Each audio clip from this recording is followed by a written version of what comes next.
A lot of clinicians, I watch enough sessions, they'll say something like, oh, you're hitting him so hard because, or like, oh, you are really wanting to blah, blah.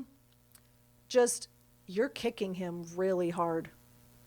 You punched him with all your might. You knocked him over until he can't get up. It has to be neutral, because if we add anything else, we likely are either influencing, or sometimes kids receive things that we say because they already have a connotation with that word. So if we were to say anything other than just the simple factual declaration, sometimes a child will internalize that differently.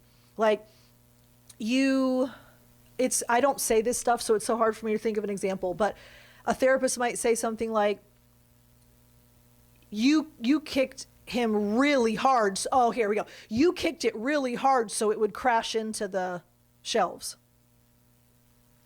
All right, that sounds like an accusation if you're a kid that gets accused of stuff all the time. You did this because you wanted this.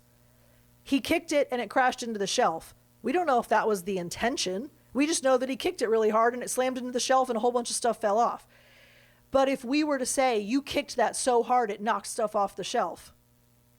Well, now all of a sudden, are you blaming the kid? Are you accusing the kid? Is there judgment worked into that? So that's where the neutrality is really important with this kind of behavior, because that's when you get a kid that goes, no, I didn't. And now you're in a power struggle, which is what you want to avoid, because they're already likely trying to deal with power and control if they're playing aggressively.